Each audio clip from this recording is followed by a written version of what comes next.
May kaibigan akong nagtanong sa akin, sabi niya, bakit ganon? Kapag ang lalaki yung nagkakamali, para bang natural na lang yun sa kanila. Kapag yung lalaki ang nagloko, para bang ikaw babae ang may pagkukulang sa kanila.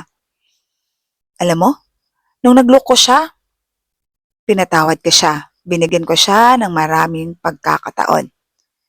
Pinakinggan ko ang lahat ng mga paliwanag niya. Dumaan kami sa maraming proseso para mabalik kami sa dati. Pero nung minsang ako naman yung nagkakamali, bakit parang ang dumi-dumi ko para sa kanya? Hindi niya ako magawang tingnan.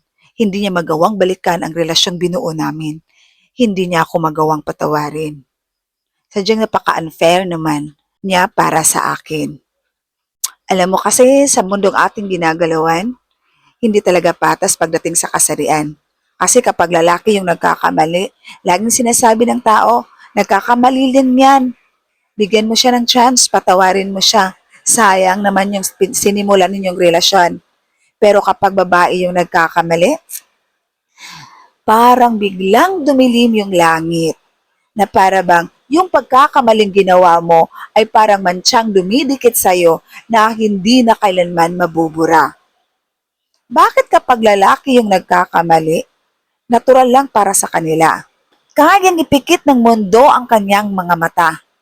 Dahil ang pagkakamaling yun ay pwede lang mabura at mawala.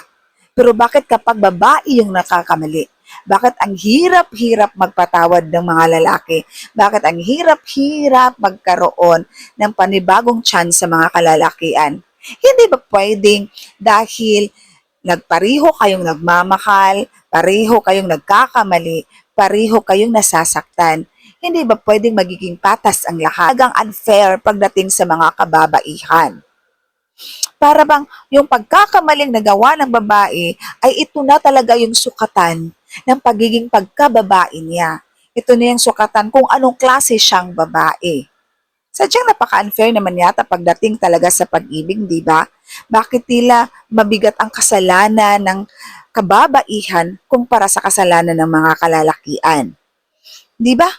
Yun nga yung sabi niya ng kaibigan ko, pareho silang nagkamali. Bakit yung nangyayari pagdating sa mga kalalakian, ang hirap-hirap nilang magpatawad. Yung akala mo, ikaw lang yung marumi. Yung akala mo, ikaw lang yung nagkakamali. Pero kung sila yung nagkakamali, natural lamang yun para sa kanila. Sadyang napaka-unfair naman talaga noon.